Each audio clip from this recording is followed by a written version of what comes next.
Hey there, Georgie here with Ukraine Matters. New data suggests that Russian economy that wasn't doing that great already is actually performing even worse. Bad news are coming from all sides, from all sectors, and most importantly, Ukraine is doing everything in its power to make sure that the problems escalate and get even worse, be it with oil, deep energy exports, or anything else related to Russia making money and be able to sustain this illegal war. This and more in today's Daily News Show. Let's begin. And we start by receiving a message from the Minister of Energy of Hungary and apparently Slovakia as well, Robert Brovdi, also known as Magyar. It's a very interesting call sign. Write in the comments, where do you think he got that? And Magyar here has actually made a statement that the economies that are reliant on Russia should be considering to decouple potentially. But more interestingly is that Hungary is sanctioning Magyar from entering Hungary. So for the strikes against the Russian oil pipeline that is supplying oil to Hungary and Slovakia, and because these countries are the prime example of European countries of financing the Russian war in Ukraine and financing killing of Ukrainians, they are now having a little bit of a blowout as suddenly the kinetic sanctions of Ukraine are hitting people that are supporting this war. Don't support the aggressor states, and then you will not be in this situation. But as we all discovered this new wisdom that is proving itself on the front lines, that a refinery a day will keep the orc away, Magyar and his group are actually offering us a 2 for the price of 1. Last night, 2 refineries were hit in Russia, Afipsky and Novokubiyshevsky oil refineries. Magyar stated on his public media that this brings together the total impact on the Russian oil refining capacity up from 17% estimated actually yesterday to 21% of oil refining capacity being down in Russia already today. But more importantly, as the Minister of Energy of Hungary and Slovakia would state, more to come. But as we're touching on the Russian oil exports and energy revenues, it's a good idea to look into some of the data. As you can see, big picture-wise, Russian oil revenue have been falling very steadily since 2022. We see the general revenue that they're getting from their oil exports and gas exports and other carbon sources. They are now about half of what they were beforehand. It's important to note who are the main buyers here. And I mean, those are all people that you know here. There's China, there is India, and there is Turkey for coal. There is China, India, and Turkey for crude oil, though Turkey here is about on the same pace as European Union. With regards to gas, this is the main issue that we're still having, that European Union is very high up the ratings, but we're gonna look a little bit more in details. And then it's China, and then there is oil products. You will see that there is again Turkey, China, and Brazil for some reason. Then the pipeline gas was surprise to absolutely no one. It is EU, China, and Turkey that are still up ahead of the pack. And more importantly, it's important to look at the breakdown of the profits brought to Russia, because oftentimes we look at like some oil being struck, sometimes some gas being struck. And I think this chart is fantastic because it breaks down by funds and by color, it is the source of these funds, how much Russia is actually getting. Very often EU is being pointed out that they are financing Russian war machine and that we should definitely get off the Russian oil pipeline gas addiction. And I agree with that wholeheartedly. But it's important to look at the Russian revenues in this slice altogether. So as you can see, when we're talking about in total numbers, then suddenly EU is actually only number 4. And it's actually China, India, and Turkey that are actually responsible for the absolute majority of the Russian profits from the sale of the fossil fuels. And obviously we know that there is a little bit of shady things happening when, for example, India and Turkey, they're buying more stuff from Russia, they're repackaging it, and they're actually selling it back to EU. So that thing we also need to remember. But more importantly, if we look at EU specifically, this is where it gets very, very critical. So there are pretty much only 5 countries that are on significant enough level to be shown in this 4th place. And as you can see, there is France, Belgium, Spain that are still dependent on the Russian liquefied natural gas. But then there is also Hungary and Slovakia. And Hungary and Slovakia are not friends of Ukraine whatsoever. But more importantly, Hungary and Slovakia, you already know where I'm getting with this. You don't need me to explain it to you. Because if there is no pipeline, then suddenly there is no deliveries. But today is a news episode, not an analytics episode. So if you want to dig into numbers, I will leave a link to this article in the description. So coming back to the Druzhba pipeline, it is incredibly important to realize just how crucial Druzhba is. Right now, there are reports that the Druzhba pipeline that Ukrainians already struck twice has now been repaired, and supposedly their oil is now flowing to Slovakia and Hungary. However, for how long? Because one of the interesting things that we discovered is that the reason that Russian oil exports actually fell instead of increasing after Ukrainians started striking the refineries was, to be honest, it's very scary news for Russia, I gotta say, is because they physically couldn't export this. The reasons were because Druzhba pipeline not only supplies oil to the European Union, but more importantly, it also is used to transfer the oil from some of the facilities towards the Baltic Sea coast. So when Ukrainians struck the Druzhba pipeline, the issue why Russia couldn't export more oil was not that it was not impossible or they didn't want to, they physically couldn't. They could not get the oil from one part of the country to another. Russia is now burning the record $516 million a day for every day of this war.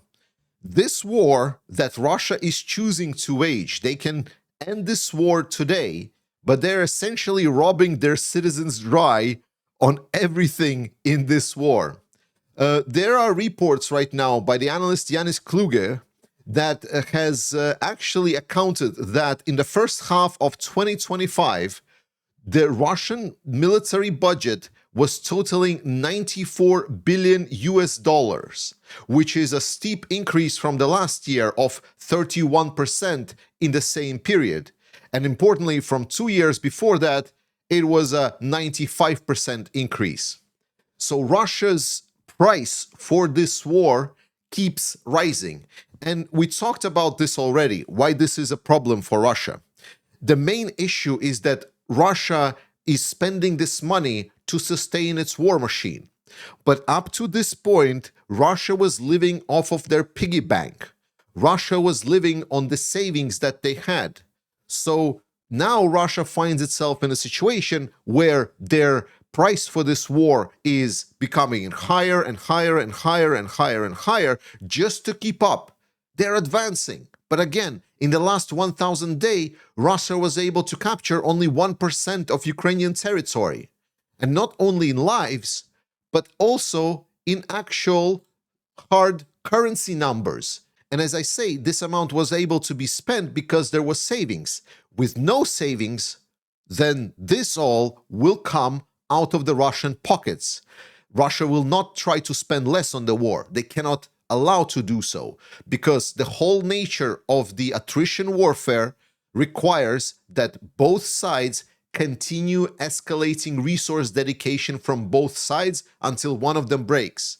And right now, Russia is hitting all-time high dependence on their money supply, and they're also running out of money. Another important problem in the Russian economy that is for some reason often dismissed is the problem with the Russian labor supply. One of the major things that Russian economy is doing to sustain this war is they're paying extra amounts of money to get workers from other industries to send them to die. And while we do assume, for all intents and purposes, that Russia technically can have an infinite manpower, so to say, in reality, 73% of businesses in whole Russia are right now understaffed. The people that are going to war are the main people that were working in industries. Yes, there are those that were just unemployed, but majority of them have been working in some other industries one way or another. And this has been collapsing. The problem is that with the Russian economy, if they will continue sustaining the war, if they will continue firing on all cylinders on the war machine, and Russian real sector cannot really catch up. In the new revised budget, they claim that GDP growth will be just over 1%. But the problem of that is it's including the insane spending on the defense industry. But defense industry is not bringing a lot of the multiplicative effect to the economy. The shell, once it's produced, is just fired. It doesn't produce anything extra what a regular business would do. So when we're talking about Russia actually putting so much money into their defense sector and real sector economy just not being able to catch up with that, we're going to see two very diverging paths for Russia. There will be Russians that are working for defense, and then there will be everything else. The only way that Russia can actually cover that gap of increased spending for their war machine is by printing money. And printing money means inflation, but they will exclude inflation for a lot of the defense industry because it doesn't make sense.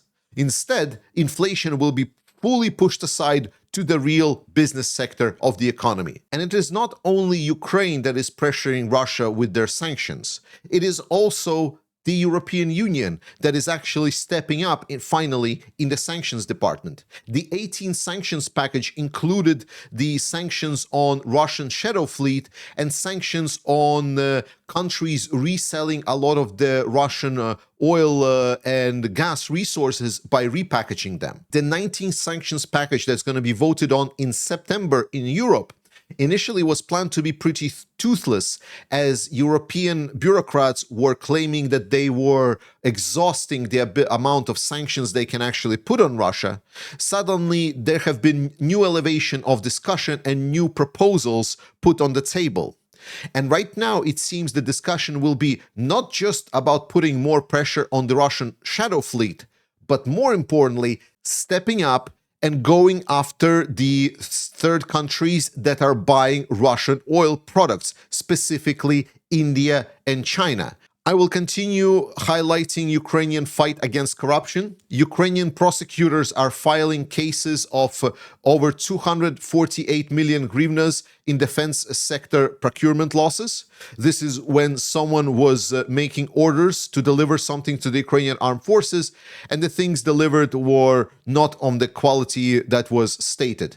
I mean, it is not being said that it's corruption, but we all can kind of understand that it very much is so. Ukraine Defense Intelligence receives new and shiny UH-60 Black Hawk helicopter.